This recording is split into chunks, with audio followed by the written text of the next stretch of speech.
j'ai eu un bourreau. Si esti par ces mots que début février, Najwa Belizel révélait sur Non-Stop People avoir été victime d'abus sexuels commis par son médecin de famille, entre l'âge de 10 et 13 ans. Ces révélations, la chanteuse a choisi de les faire en plein débat sur l'âge du consentement, dans l'unique but de protéger les jeunes filles de ce qu'elle a elle-même eu à endurer. Tout est ressorti. Je me suis dit que c'était le moment d'en parler. Je crois que c'était mon devoir, en tant que femme, mais aussi en tant que maman. Dans une interview accordée à Pure People ce mardi 23 mars, l'interprète de Gabriel a une nouvelle fois évoqué les événements remontant à près de 30 ans. Ça remonte à l'année 1994. Ils avaient confiance en lui, explique la chanteuse. Je leur montrais juste que je ne l'aimais pas. Quand j'étais malade, je disais que je ne voulais pas aller le voir. J'avais une santé assez fragile, je souffrais d'incontinence urinaire et il s'était pris pour un gynécologue. Il touchait des endroits qu'il n'avait pas le droit de toucher. Le sexe, les seins, il me caressait les cheveux.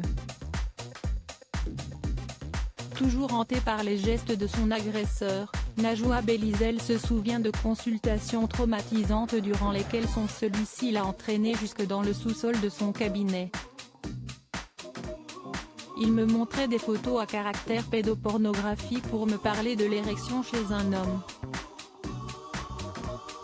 Puis il a insisté pour s'occuper de ma scoliose, pour que je revienne.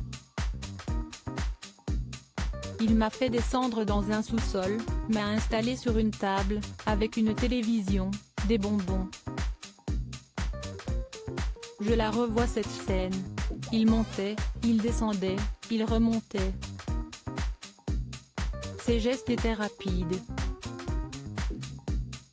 J'ai eu la lucidité de mettre mes baskets et de m'enfuir, confie-t-elle. Najwa Belizel, il montait, il descendait, il remontait mais si elle savait que ce qu'il faisait n'était pas normal, Najwa Belizel n'est parvenue à se défaire de son agresseur qu'après 3 ans de souffrance ineffaçable. Une enquête a par la suite révélé que l'homme était également coupable d'inceste, ayant violé sa fille durant 10 longues années sans être inquiété malgré le dépôt de plainte proféré par cette dernière. Il a abusé de plusieurs autres jeunes filles issues de l'immigration que je connaissais, révèle par ailleurs la chanteuse.